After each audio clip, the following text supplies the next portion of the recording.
30,000 মালয়েশিয়াগামী শ্রমিক ভাইরা হাহাকার করতেছে এয়ারপোর্টে, তাদেরকে বিদেশ পাঠাতে পারতেছে না। এর দায় সরকারের, এর ব্যর্থতা সরকারের। আমাদের সরকার এবং রাষ্ট্র কর্তৃক আমাদের দেশের নারীদেরকে বিদেশের মাটিতে পণ্যের মতো বিক্রি করা হচ্ছে। সরকার গর্বের সাথে বলে যে আমাদের বিদেশি শ্রমিকেরা রেমিটেন্স পাঠাচ্ছে, রেমিটেন্স দিয়ে সরকার চলছে, তাহলে তাদের নিরাপত্তা, তাদের সম্মান কেন সরকার রক্ষা করতেছে না?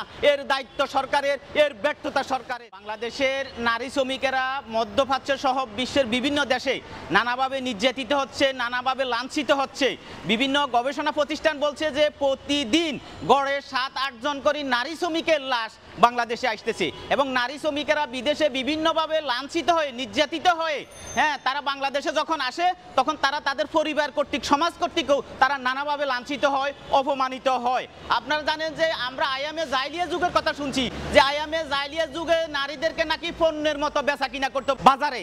এখন আমাদের সরকার এবং রাষ্ট্র কর্তৃক আমাদের দেশের নারীদেরকে বিদেশের মাটিতে পণ্যের মতো বিক্রি করা হচ্ছে।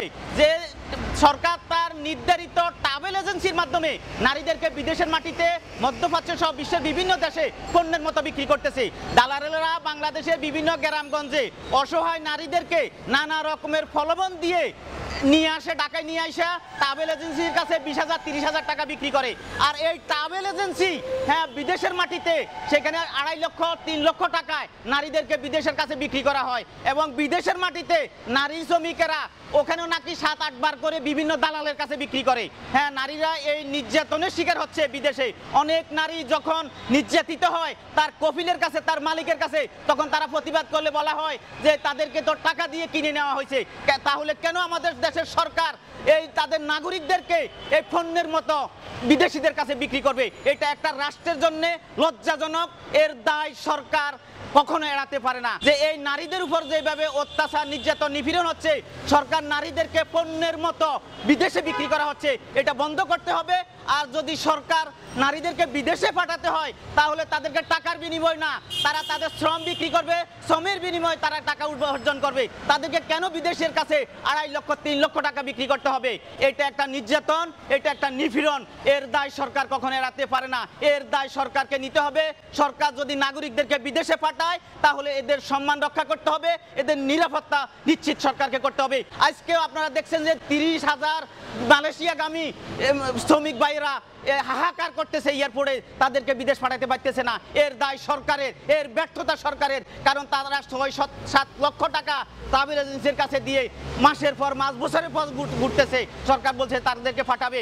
25-30,000 টাকা বিমানের ভাড়া, বিমান বাংলাদেশ এখন 1,20,000 টাকা নিচ্ছে, তারপরেও তাদেরকে বিদেশ নিতে পারতেছে না। আজকে 31 তারিখ এর মেয়াদ শেষ হয়ে যাবে। তাহলে আমাদের এই 30 লক্ষ শ্রমিকের কি হবে? এর দায় দায়িত্ব সরকারকে নিতে হবে এবং এর দায় দায়িত্ব সরকার কোনোভাবে এড়াইতে পারে না। আর আমি সর্বোপরি বলতে চাই যে বিদেশের নারী শ্রমিকদেরকে পণ্যের মতো বিক্রি বন্ধ করতে হবে। কারণ এটা একটা স্বাধীন দেশের জন্য লজ্জাজনক এবং অপমানজনক। নারীরা তাদের শ্রমের বিনিময়ে বিদেশে টাকা ইনকাম করবে, সেখান থেকে টাকা বাংলাদেশে পাঠাবে, রেমিটেন্স পাঠাবে। সরকার গর্বের সাথে বলে যে আমাদের বিদেশি শ্রমিকেরা রেমিটেন্স পাঠাচ্ছে, রেমিটেন্স দিয়ে সরকার চলছে, তাহলে তাদের নিরাপত্তা, তাদের সম্মান কেন সরকার রক্ষা করতেছে না? এর দায়িত্ব সরকারের, এর ব্যর্থতা সরকারের। আমি আশা করি সরকার অবিলম্বে নারীদের নিরাপত্তা নিশ্চিত করবেন, বিদেশের শ্রমিকদের নিরাপত্তা নিশ্চিত করবেন এবং তাদের সম্মান রক্ষার জন্য সরকার কার্যকর ব্যবস্থা গ্রহণ করবেন। আমাদের দেশে যারা বিভিন্ন রাজনীতিক ইস্যু নিয়ে কথা বলে, সামাজিক ইস্যু নিয়ে কথা বলে, কিন্তু তারা এই বিষয়টা নিয়ে তারা কেউই কথা বলছে না। আমাদের সকলকে, আমাদের দেশের জনগণের যে সম্মান, জনগণের নিরাপত্তার জন্য সকলকে এই নারী শ্রমিক এবং বিদেশি শ্রমিকদের অধিকার নিয়ে সকলকে সোচ্চার হতে হবে।